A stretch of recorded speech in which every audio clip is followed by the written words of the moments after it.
नमस्कार विद्यार्थी मित्रांनो, बृहन्मुंबई महानगरपालिका आयोजित सपोर्ट टू स्टेट या उपक्रमाअंतर्गत मी श्वेता सुनील जोगळेकर, शिवडी वडाळा इस्टेट, मनपा मराठी शाळा तुमचे स्वागत करत आहे।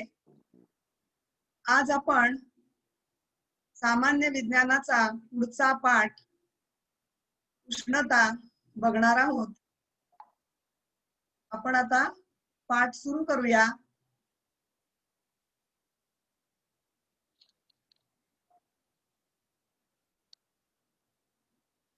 आपण आता प्रथम बघणार आहोत की उष्णता म्हणजे काय।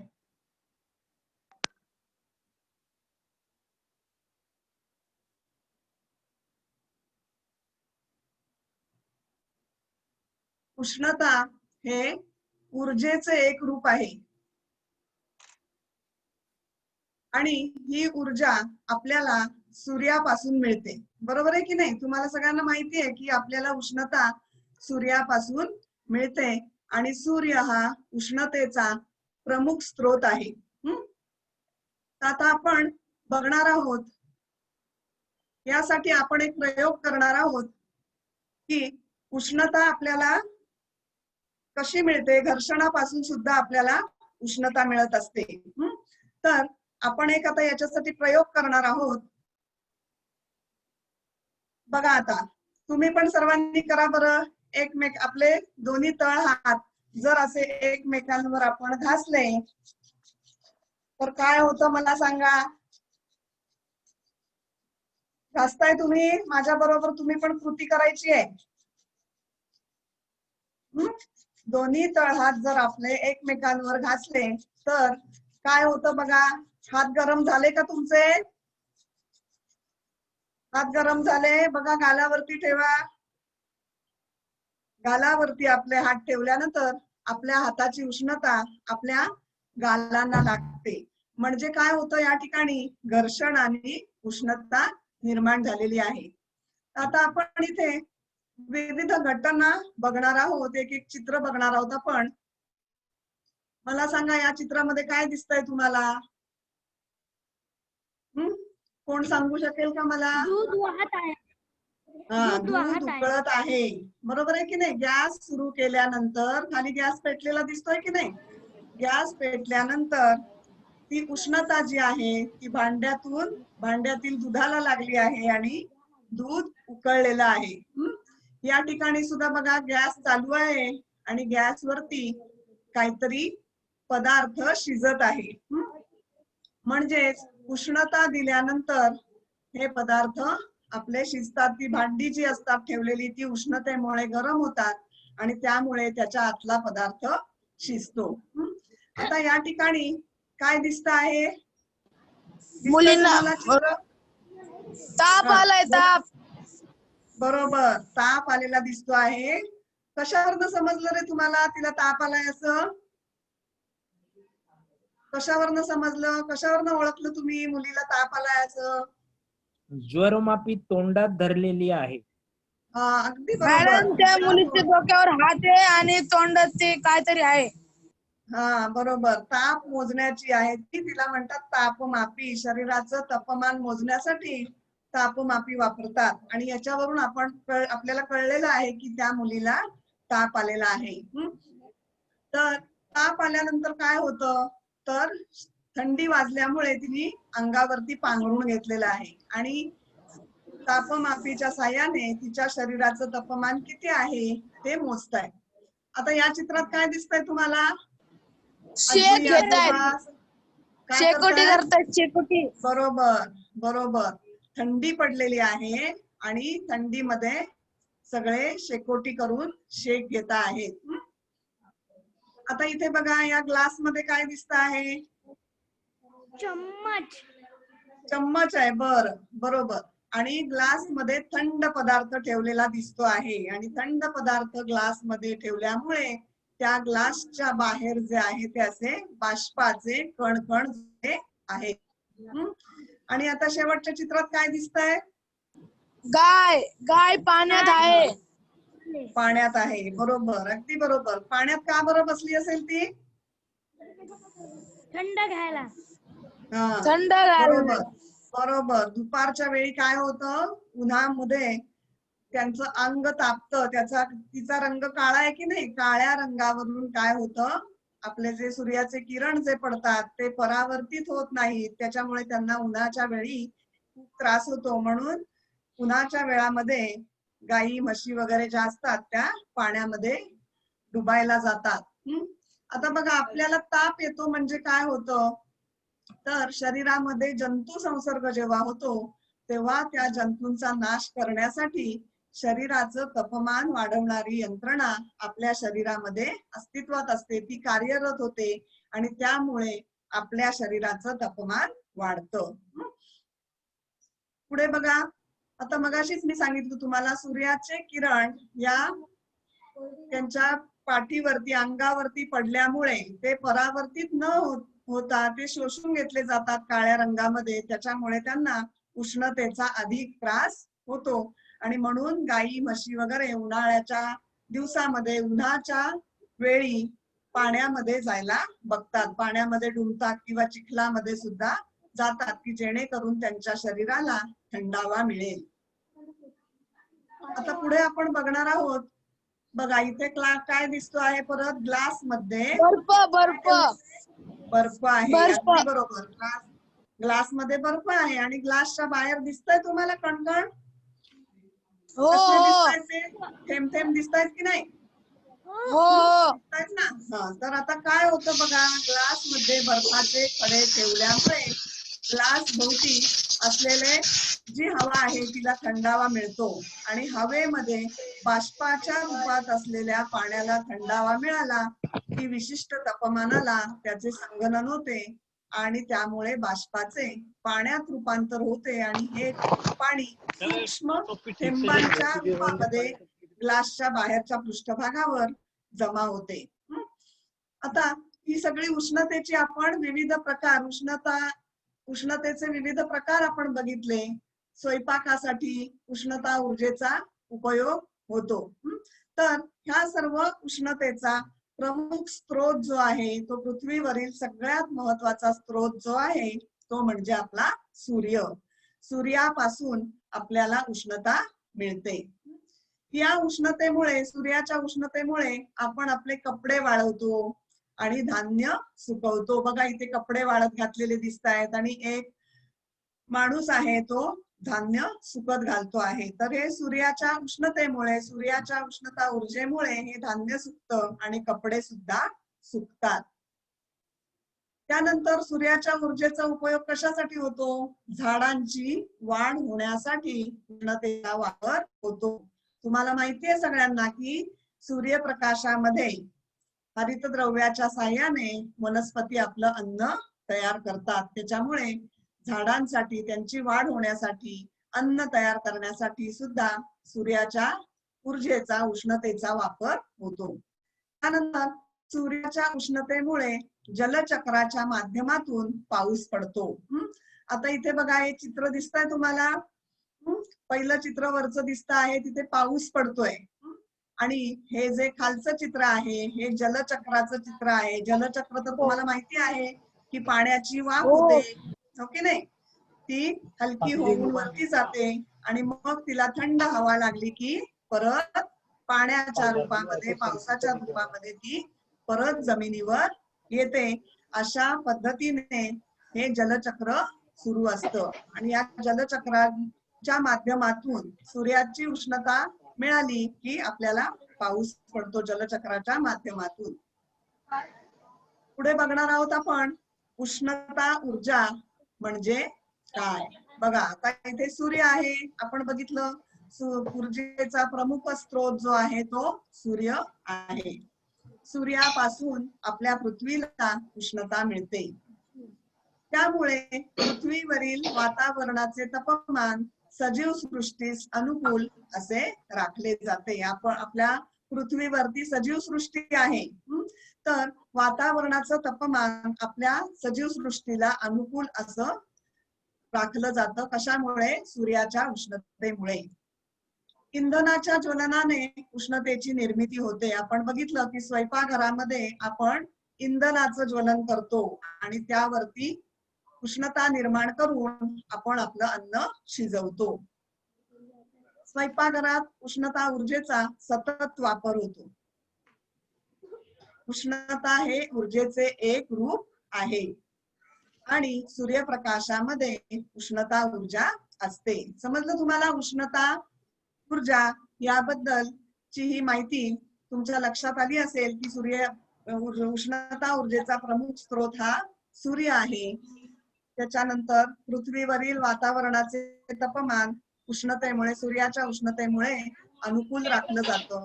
इंधनाच्या ज्वलनाने उष्णतेची निर्मिती होते आणि या इंधनाचा वापर करून आपण स्वयंपाकघरामध्ये आपलं अन्न शिजवून आपल्या पोषणासाठी त्याचा वापर करत असतो. आता आपण बघणार आहोत की उष्णतेचं संक्रमण ही संकल्पना आपण बघणार आहोत की उष्णतेचं संक्रमण म्हणजे काय, उष्णतेच्या संक्रमणाचे प्रकार आहेत ते आपण आता बघणार आहोत. आता इथे पहिल्या चित्रामध्ये काय दिसतंय तुम्हाला? दिसतंय चित्र? गॅसवर पदार्थ आहे. बरोबर. तुम्ही आता बघितलं असेल मिठाई वाल्याच्या दुकानामध्ये, तुम्ही जर कधी बघितलं असेल की मोठ्या कढईमध्ये दूध उकळत ठेवलेलं असतं बघा, बासुंदी करण्यासाठी किंवा खवा बनवण्यासाठी मोठ्या कढईमध्ये दूध उकळत ठेवतात आणि मग ते ढवळण्यासाठी लांब दांड्याचा काय ते वापरतात, झारा वापरतात. आता या झाऱ्याच्या टोकाला फडकं बांधलेलं आहे बघा, कापड बांधलेलं आहे. झाऱ्याच्या टोकाला कापड बांधलेलं दिसतंय तुम्हाला पुढच्या चित्रामध्ये? कापड बांधलेलं आहे. का बांधतात बरं ते कापड? त्या झाऱ्याचा दांडा लांब का असतो बरं? खूप लांब असतो दांडा. का बरं असतो, कोणी सांगू शकेल? बघा पुढच्या चित्रामध्ये बघा, झाऱ्याच्या दांड्याला कापड गुंडाळलेला आहे. तर हा जो खाली त्याच्या गॅस चालू आहे, खाली जी उष्णता देणं चालू आहे कढईला, ती उष्णता त्या झाऱ्याच्या टोकापर्यंत सुद्धा पोचत असते. आणि मग हाताला चटका लागू नये म्हणून तिथे कपडा बांधला जातो आणि ती बासुंदी जी आहे कढईमध्ये ती तयार करणारा जो माणूस असतो तो ढवळत असतो. आता गॅस सुरू आहे खाली, त्याच्यावरती कढई ठेवलेली आहे, त्याच्या आतमध्ये झाऱ्याने तो पदार्थ ढवळत आहे. डायरेक्ट झाऱ्याला थेट काही गॅसची उष्णता लागत नाहीये, मग तरी तो झाऱ्याचं टोक का बरं गरम होतं, झाऱ्याचा दांडा का गरम होतो? कोणी सांगू शकेल? बघा तुमच्या घरामध्ये सुद्धा, बघा आपल्या घरामध्ये सुद्धा आपण जेव्हा स्वयंपाक करते तुमची मम्मी, तेव्हा गॅस वरती पातेलं ठेवलेलं असतं. पातेल्यामध्ये एखादा पदार्थ शिजत असतो आणि तो शिजल्यानंतर पातेलं कशाने खाली उतरवते? ती हाताने उतरवते का? कापडाने उतरवते. कापडाने उतरवते किंवा चिमटा घेते उतरवायला, बरोबर आहे की नाही? कारण काय होतं, जरी गॅसवरती ते भांड ठेवलेलं असलं, त्याच्या तळाशी उष्णता दिली जात असली तरी ती उष्णता वरती येते आणि त्या पातेल्याची जे वरची कड असते ती सुद्धा तापलेली असते. जर पातेलं हाताने उतरवलं तर काय होईल? हाताला चटका लागेल. मग आता ही उष्णता वरती कशी जाते बरं? तर त्याला म्हणतात वहन, म्हणजे एका टोकाकडून उष्णता दुसऱ्या टोकाकडे जाते. आता बघा, तुम्ही जर गरम चहा स्टीलच्या थंड पेल्यामध्ये ओतलात तर तो पेला सुद्धा बाहेरून गरम होतो. माहिती असेल तुम्हाला. कोणाला अनुभव आलेला आहे? स्टीलच्या ग्लासमध्ये किंवा स्टीलच्या पेल्यामध्ये जर गरम चहा ओतला तर तो पेला सुद्धा आपल्या हाताला बाहेरून कसा लागतो? गरम लागतो. कारण काय याचं? कारण चहाच्या उष्णतेचे संक्रमण होऊन ते पेल्यापर्यंत पोचते आणि पेला गरम होतो. म्हणजे तुम्हाला मुलांना लक्षात आलं संक्रमण म्हणजे याचा अर्थ काय? संक्रमण या शब्दाचा अर्थ काय? तर वाहून नेणे. संक्रमण म्हणजे काय? वाहून नेणे. आता इथे काय वाहून नेलं गेलेलं आहे? पेला पहिल्यांदा थंड होता, स्टीलचा पेला, पण त्याच्यामध्ये गरम चहा ओतल्यानंतर तो कसा झाला? गरम झाला. म्हणजे या ठिकाणी उष्णता वाहून नेली गेली. ओके नाही? म्हणजे संक्रमण या शब्दाचा थोडक्यात अर्थ आपल्याला असा सांगता येईल की संक्रमण म्हणजे वाहून नेणे. तर बघा आता उष्णतेचे संक्रमण म्हणजे उष्णतेचे एका स्थानाकडून दुसऱ्या स्थानाकडे जाणे होय. उष्णता ही एका ठिकाणाहून दुसऱ्या ठिकाणी जाते. उष्णतेचे संक्रमण नेहमी गरम वस्तूकडून थंड वस्तूकडे.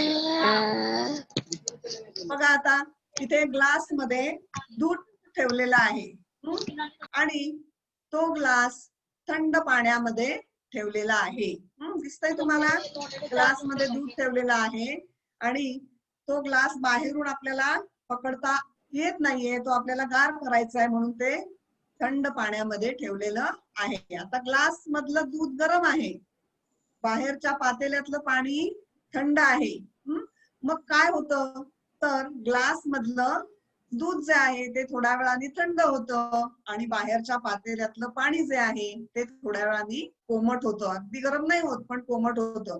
मग याचा अर्थ काय? थोडं गरम ग्लासमध्ये होतं. जे गरम दूध असतं त्याच्याकडून उष्णता थंड पाण्याकडे वाहून नेली जाते. ग्लास मधल्या गरम दुधाच्या उष्णतेचं संक्रमण हे बाहेरच्या पातेल्यातल्या थंड पाण्याकडे होतं. म्हणजेच उष्णतेचे संक्रमण नेहमी गरम वस्तूकडून थंड वस्तूकडे होते. आता आपण उष्णतेच्या संक्रमणाचे प्रकार बघणार आहोत. उष्णतेच्या संक्रमणाचे 3 प्रकार आहेत. उष्णतेचे वहन, अभिसरण आणि प्रारण. हे उष्णतेच्या संक्रमणाचे 3 प्रकार आहेत. या 3 प्रकारांनी उष्णता एका टोकाकडून दुसऱ्या टोकाकडे वाहून नेली जाते. बघा आता वहन म्हणजे काय? वहनाचे प्रकार बघा, एक प्रयोग आहे वहनाचा. आता इथे काय दिसतंय तुम्हाला? तर या ठिकाणी हे ज्योत सुरू आहे, बर्नर सुरू आहे आणि हे जे गोळे आहेत चिकटलेले बघा ते उष्णतेमुळे एक एक करून खाली पडत आहेत. दिसतंय तुम्हाला? परत नीट निरीक्षण करा.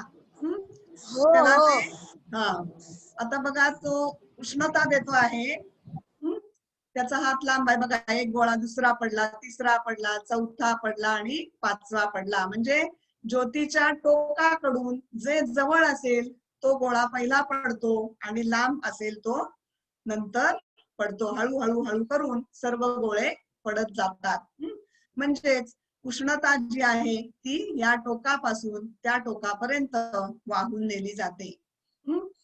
आता या पुढच्या याच्यामध्ये बघा इथे मेणबत्ती आहे आणि हा जो दिसतो आहे तो धातूचा दांडा आहे.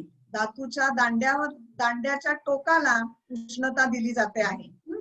आणि या ठिकाणी 3 थर्मामीटर ठेवलेले आहेत, 3 तापमापी ठेवलेले आहेत. तर तुमच्या लक्षात येत असेल, तुम्ही निरीक्षण करा की उष्णता लागल्यानंतर पहिल्या तापमापीतला पारा प्रथम वर चढतो आहे, मग दुसऱ्या तापमापीतला आणि मग तिसऱ्या तापमापीतला. अशा पद्धतीने याच्यातला पारा वरती चढतो आहे. म्हणजेच हा जो धातूचा दांडा आहे त्याच्या टोकाला उष्णता दिली असता तिथून जो जवळ आहे, जवळचं टोक आधी गरम होतं, जवळचा भाग, आणि मग असं करत करत ती उष्णता जी आहे ती शेवटच्या टोकापर्यंत पोहोचलेली आहे. म्हणजे उष्णतेचं संक्रमण धातूच्या त्या टोकापासून त्या टोकापर्यंत झालेलं आहे.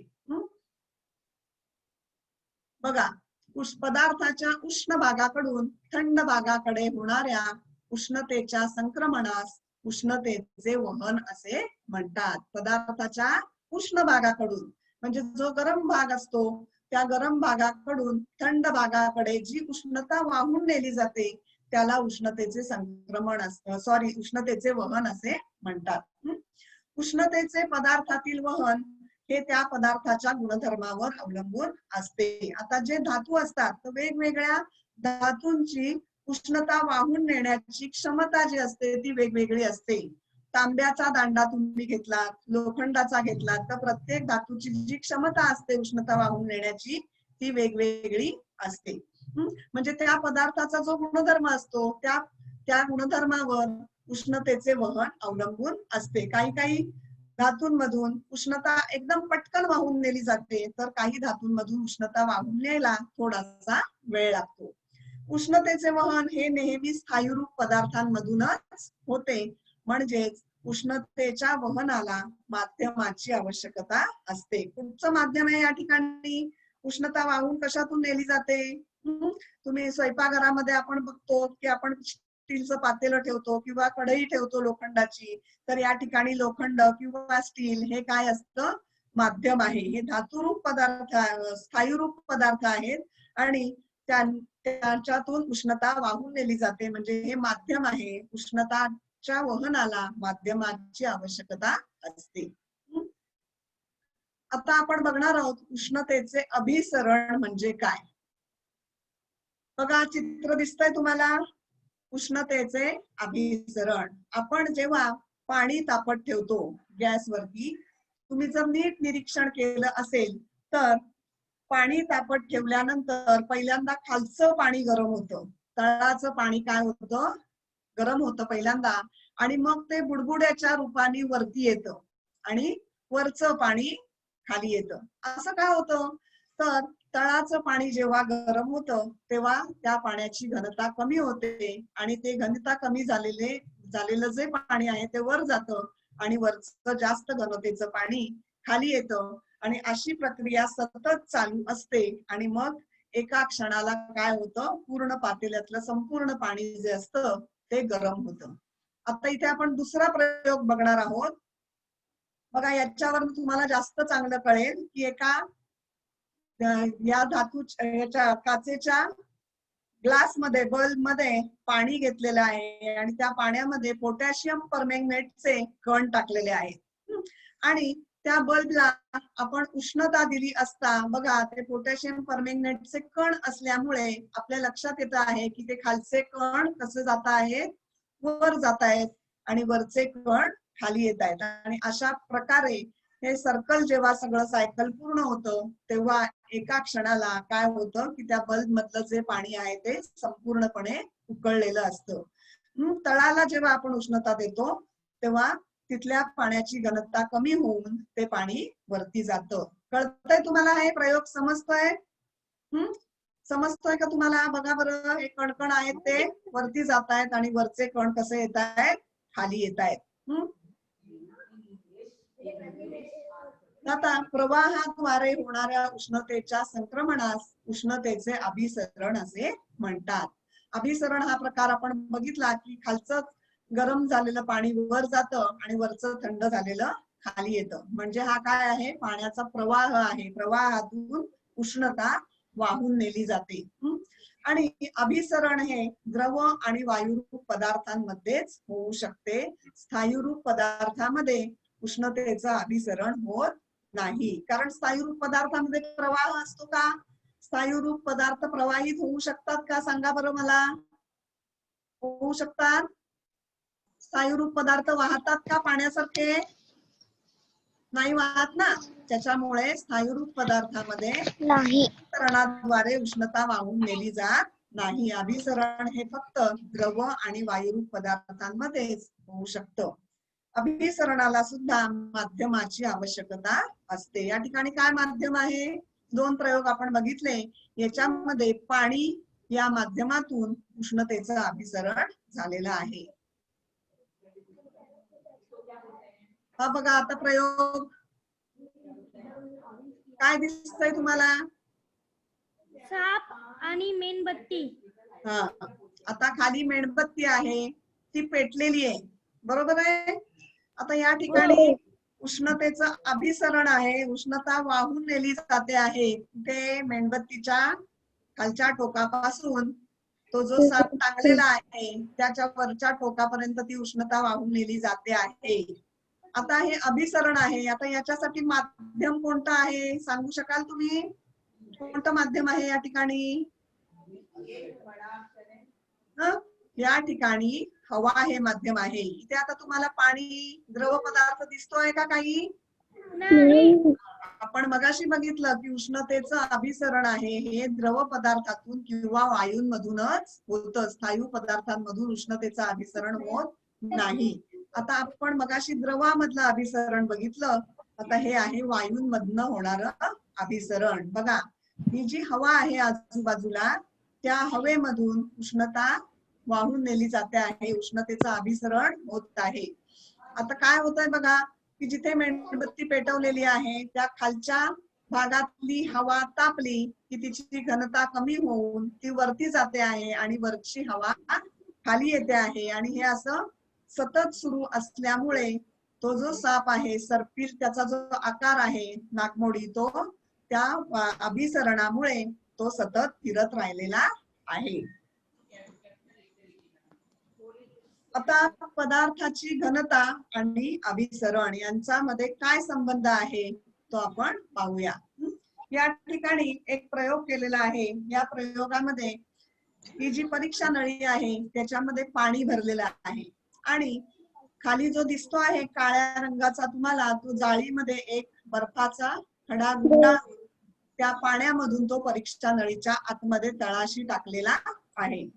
आणि चिमट्याच्या साह्याने ही जी परीक्षा नळी आहे, चिमट्याच्या साह्याने परीक्षा नळीच्या तोंडाच्या इथे उष्णता दिली जात आहे बर्नरच्या साह्याने. खाली बर्फाच्या ठिकाणी उष्णता आपण देत नाही आहोत, वरच्या बाजूला बर्नरच्या साह्याने उष्णता दिली जाते आहे. काय होतं बघा, तर उष्णतेमुळे घनता कमी झालेले पाणी खाली जाऊ शकत नाही. आपण मगाशी काय बघितलं, खालच्या पाण्याची घनता कमी झाली की ते पाणी वरती येतं. पण आता ह्या ठिकाणी आपण वरती उष्णता देतो आहे पाण्याला, मग घनता कमी झालेलं पाणी वरच्या ठिकाणी आपण उष्णता दिल्यामुळे तिथे घनता कमी होते आहे. पण मग घनता कमी झालेलं पाणी खाली जाऊ शकत नाही. घनता कमी झालेलं पाणी नेहमी कुठे जातं, वरती जातं. आणि त्यामुळे या ठिकाणी अभिसरणाची क्रिया घडत नाही. त्यामुळे तो बर्फाचा तुकडा जो जाळीमध्ये गुंडाळलेला आहे तो तसाच राहतो आहे, तो वितळत नाही. बरोबर आहे की नाही? लक्षात येतंय तुमच्या?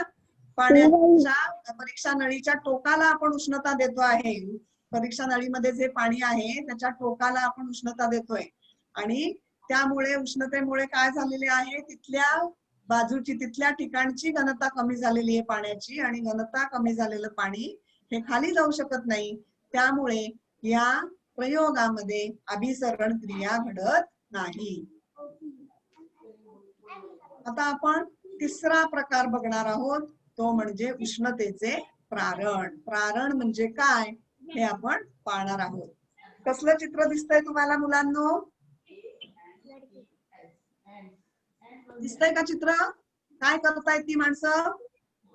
परत इथे शेकोटीच्या सहाय्याने काय करता आहे, ती आपलं अंग शेकत आहे. थंडी पडलेली दिसते आहे बरीच, त्यामुळे शेकोटीची माणसांना काय पडते आहे, गरज पडते आहे.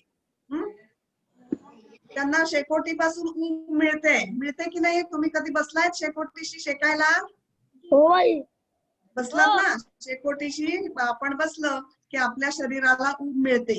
कशी मिळते? आपण काही शेकोटीमध्ये हात घालतो का डायरेक्ट? नाही घालत ना, तरी सुद्धा आपल्याला शेकोटीची उष्णता जाणवते. आपण शेकोटीच्या जवळ बसलं की थंडीच्या दिवसामध्ये आपल्याला बरं वाटतं. आता कसं होतं बघूया. कोणतेच माध्यम नसतानाही होणाऱ्या उष्णतेच्या संक्रमणास उष्णतेचे प्रारण असे म्हणतात. बघा, आता आपण शेकोटीत तर काही हात घातलेला नाहीये. शेकोटी आणि आपण यांच्यामध्ये अंतर आहे की नाही? आपण थोडंसं अंतर ठेवूनच बसतो, भाजायला नको म्हणून.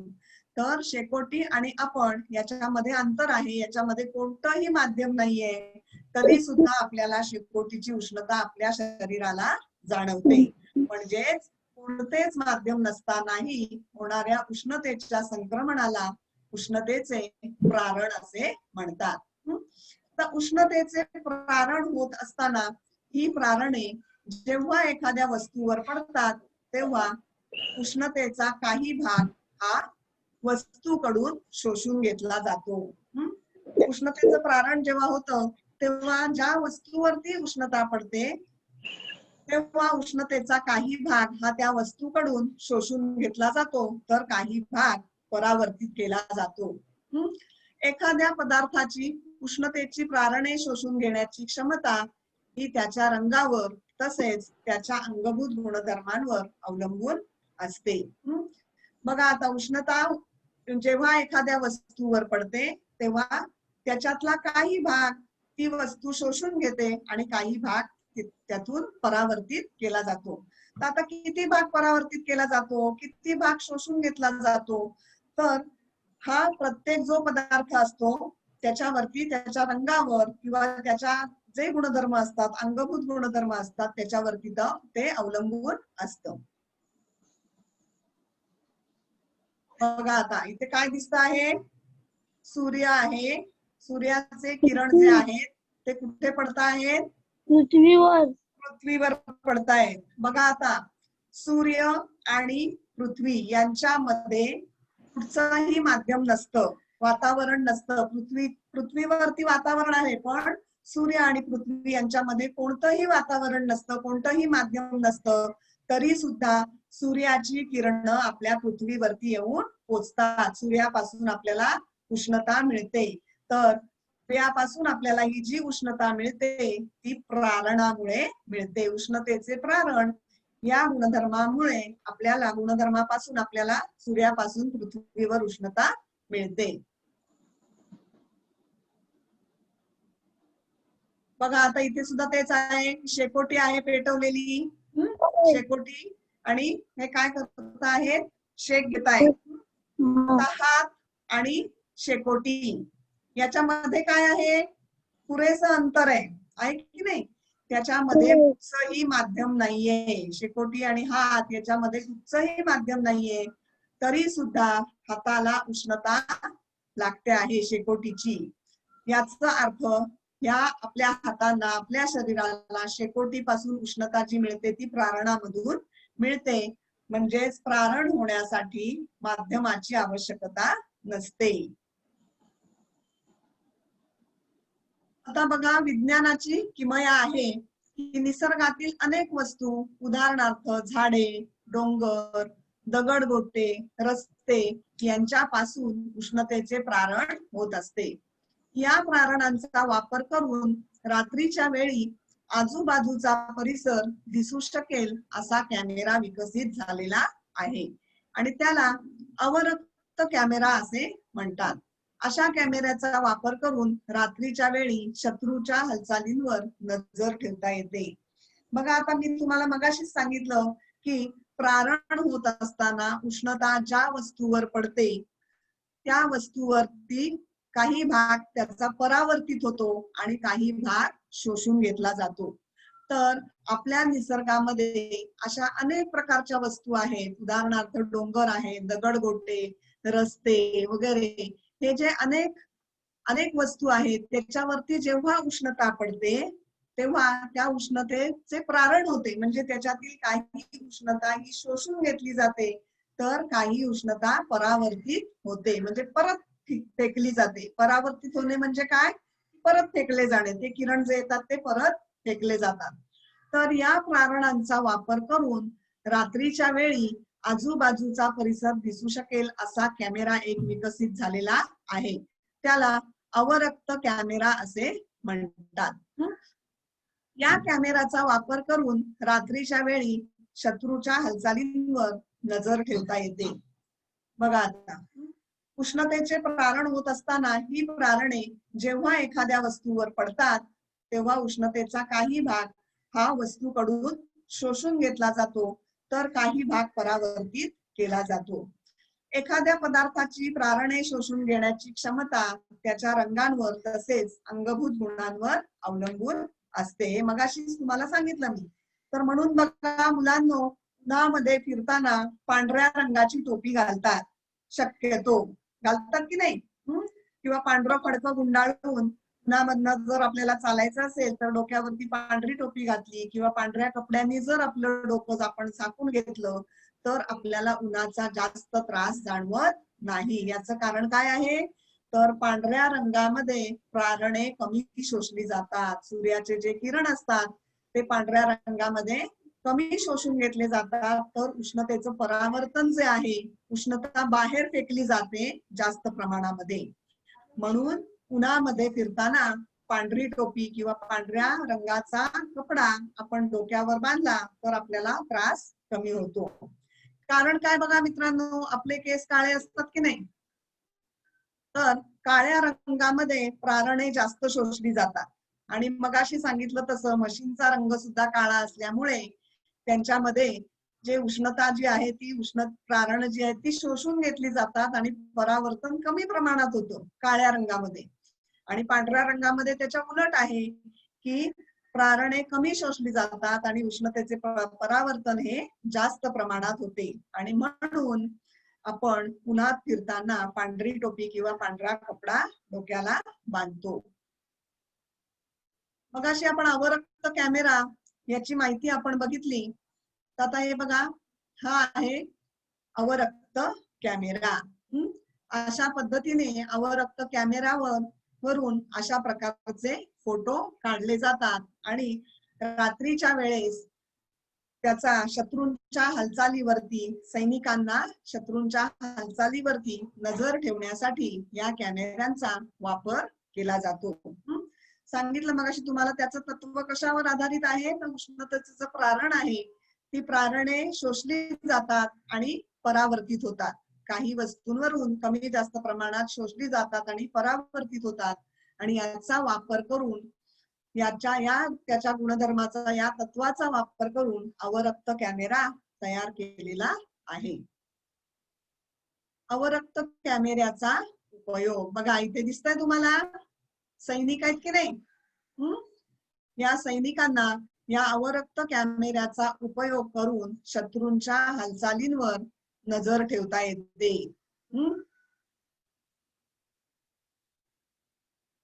बघा, या सैनिकाच्या हातामध्ये सुद्धा तोच अवरक्त कॅमेरा आहे.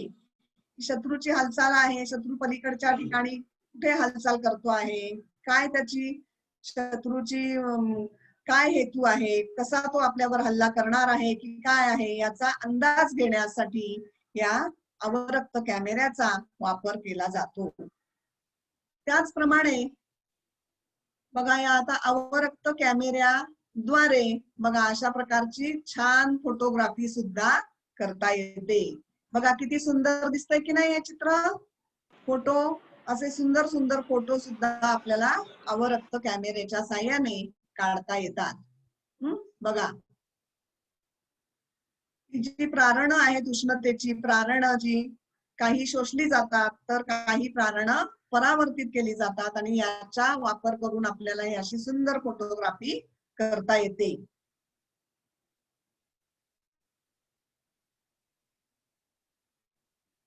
आपण आता आज काय काय बघितलं, उष्णतेच्या संक्रमणाचे आपण 3 प्रकार बघितलेले आहेत. पहिला प्रकार आहे वहन, दुसरा आहे अभिसरण आणि तिसरा आहे प्रारण. हे 3 प्रकार आपण आज बघितलेले आहेत. बघा, आता आपण एका चित्रामध्ये आपल्याला हे सर्व प्रकार बघायला मिळत आहे. बघा, आता इथे या माणसाच्या हातामध्ये काय आहे, काठी आहे ना, धातूची काठी आहे. त्या धातूच्या काठीला उष्णता लागल्यानंतर ती उष्णता त्या रॉड मधून, त्या काठीच्या धातूमधून त्या माणसाच्या हातापर्यंत पोचलेली आहे. हो की नाही. त्यानंतर या ठिकाणी, दुसऱ्या ठिकाणी आपल्याला हात दिसत आहेत, खाली माणसाचे एका हात दिसत आहेत. काय होत आहे, वायूच्या साहाय्याने उष्णतेचं अभिसरण होत आहे. या जवळची जी हवा आहे त्याला उष्णता लागल्यामुळे घनता कमी होते आहे आणि ती कमी घनता झालेली हवा पुढे पुढे वरती जाऊन काय होत आहे, उष्णतेचं अभिसरण होत आहे. प्रारणाने म्हणजे कोणतंही माध्यम नसताना आपल्याला प्रारणामुळे उष्णता मिळत आहे. एका चित्रामध्ये आपल्याला सगळ्या गोष्टींची या ठिकाणी माहिती मिळालेली आहे. बघा, इथे रॉड आहे ते आहे उष्णतेचं वहन, वरती आहे ते उष्णतेचं अभिसरण आणि या बाजूला आहे ते आहे उष्णतेचं प्रारण. समजलं सगळ्यांना? उष्णतेचं वहन, अभिसरण आणि प्रारण 3 प्रकार समजले सगळ्यांना संक्रमणाचे? त्याच्यामध्ये फरक समजला? बघा हो बाई. उष्णतेचं वहन फक्त स्नायूंमधून होतं, लक्षात घ्या. उष्णतेचं वहन फक्त स्थायू पदार्थांमधूनच होतं. त्याला माध्यमाची आवश्यकता असते. उष्णतेचं अभिसरण स्थायू पदार्थातून होत नाही. उष्णतेचं अभिसरण हे नेहमी द्रव पदार्थ किंवा वायू पदार्थ याच्यामधूनच होत असतं. आणि उष्णतेच्या प्रारणाला माध्यमाची गरज नसते. हे 3 प्रकार, त्याच्यामधला फरक तुमच्या चांगला लक्षात आला असेल असं मला वाटतंय. आला की नाही लक्षात? आला ना? हो बाई. आपण काय काय शिकलो आज? उष्णतेचं संक्रमण म्हणजे काय? उष्णतेच्या संक्रमणाचे 3 प्रकार आपण शिकलो.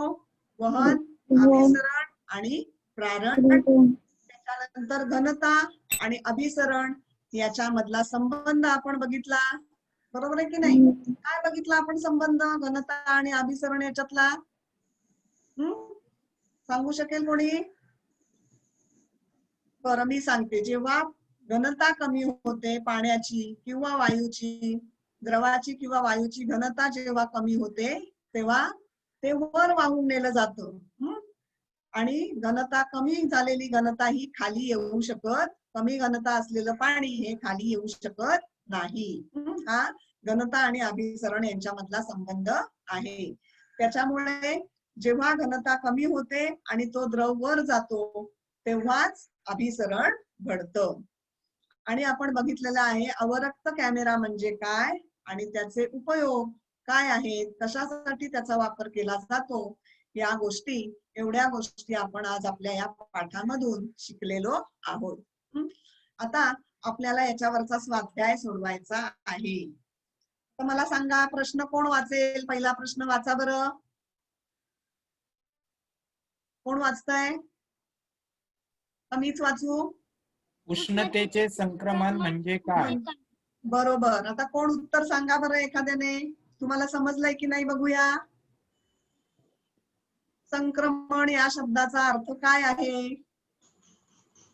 मगाशी मी तुम्हाला सांगितलं संक्रमण म्हणजे काय. कोण सांगू शकतोय का? मुलांनो तुम्हाला समजलंय ना? बघा उष्णतेचे संक्रमण म्हणजे, संक्रमण या शब्दाचा अर्थ आहे वाहून नेणे. एका टोकापासून दुसऱ्या टोकापर्यंत उष्णता वाहून नेणे याला म्हणतात संक्रमण. संक्रमण म्हणजे वाहून नेणे. मगाशी सांगितलं की नाही मी तुम्हाला? संक्रमण या शब्दाचा सोपा अर्थ वाहून नेणे. आता मला सांगा पुढच्या प्रश्नाचं तर उत्तर आता तुम्हाला आलं पाहिजे. सांगता उष्णतेच्या संक्रमणाचे प्रकार कोणते? सांगा बरं. किती प्रकार आहेत? वहन, बरोबर, एकदम बरोबर. अजून पुढचा प्रकार कोणता आहे? अभिसरण. Very good. अभिसरण. अजून कोणता आहे पुढचा? प्रारण. शाबास. उष्णतेच्या संक्रमणाचे आपण 3 प्रकार या ठिकाणी शिकलेलो आहोत. आता मला प्रारणाची 2 उदाहरणं सांगा. शेकोटी. आपण बघितली उदाहरणं, प्रारणाची उदाहरणं बघितली आपण, हो की नाही? शेकोटी. Very good, very good. आणखीन एक उदाहरण आपण कोणतं बघितलं प्रारणाचं? लाईट. बरोबर आहे. सांगा बरं. एक आपण लाईट. सूर्याची उष्णता आपल्या पृथ्वीपर्यंत येते. कशामुळे येते? प्रारणामुळे येते. सूर्याची उष्णता पृथ्वीवर येते हे एक प्रारणाचं उदाहरण आहे. आणि शेकोटीची ऊब आपल्या अंगाला लागते हे प्रारणाचं उदाहरण आहे. आता मला सांगा अवरक्त कॅमेऱ्याचे 2 प्रकार सांगा. 2 उपयोग सांगा. अवरक्त कॅमेऱ्याचे 2 उपयोग सांगा. सांगा बरं. सैनिकांना शत्रूच्या हालचालीवर नजर ठेवण्यासाठी. शाबास, व्हेरी गुड. अवरक्त कॅमेऱ्याचा उपयोग कशासाठी होतो? तर सैनिकांना शत्रूच्या हालचालींवरती नजर ठेवता येते अवरक्त कॅमेऱ्याच्या साहाय्याने. आणि दुसरा उपयोग म्हणजे त्या अवरक्त कॅमेऱ्याच्या साहाय्याने आपल्याला छान फोटोग्राफी करता येते. तर मुलांनो, आपण एवढे भाग आज या पाठामधले एवढा भाग आपण आज शिकलेलो आहोत. आणखीन राहिलेला जो भाग आहे तो आपण उद्याच्या तासाला बघणार आहोत. तोपर्यंत हा जो तुम्हाला स्वाध्याय दिलेला आहे तो तुम्ही वहीमध्ये सोडवायचा आहे. तुमच्या वहीमध्ये या प्रश्नांची उत्तरं लिहायची आहेत आणि आपण उद्या या पाठाचा पुढचा भाग आपण काय आहे तो आपण बघणार आहोत. तर या ठिकाणी आपण इथे थांबतो आहोत. तर तोपर्यंत सर्वांनी घरी राहा, सुरक्षित राहा, अभ्यास करा आणि थोडीशी मज्जा सुद्धा करा. धन्यवाद. Thank you teacher. Thank you teacher. Welcome.